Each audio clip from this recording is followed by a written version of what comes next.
हुकूमत का इदारों से तनाव। साबिक वफाकी वज़ीर फवाद चौधरी हुकूमत पर बरस पड़े। कहा कि हुकूमत में रहने के लिए PTM ने कोई इदारा नहीं छोड़ा।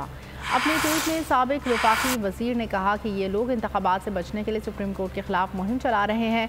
सुप्रीम कोर्ट किस कानून के तहत हुक्म दे के इंतखाबात नहीं हो सकते, अदालती हुक्म पर अमल नहीं होता तो श्रीलंका मॉडल पर अमल करना होगा। फवाद चौधरी ने कहा सुप्रीम कोर्ट के अहकामात पर अमल दरामद नहीं होता तो वाहिद सूरत श्रीलंका मॉडल पर अमल करना होगा। हवाए नफ्स की है हुक्मरानी, लुटेरा कर रहा है पासबानी।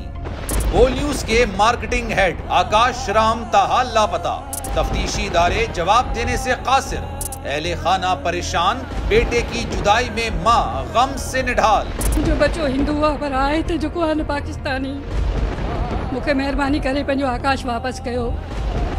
हुकूमत से बेकसूर और मुहिब्बे वतन बेटे की बाजियाबी के लिए फरियाद। आकाश राम के अगवा के खिलाफ अहले खाना की जानिब से सुप्रीम कोर्ट में दरख्वास्त दायर। सुप्रीम कोर्ट के चीफ जस्टिस उमर अता बंदियाल से आकाश राम के अहले खाना की जल्द समाअत की इस्तदा। मुश्किल की इस घड़ी में आलमी मीडिया ने भी उठाई आवाज।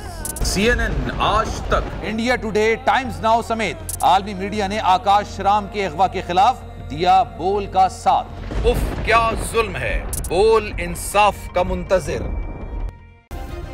सब्सक्राइब करें और बेल दबाएं ताकि कोई खबर रह न जाए।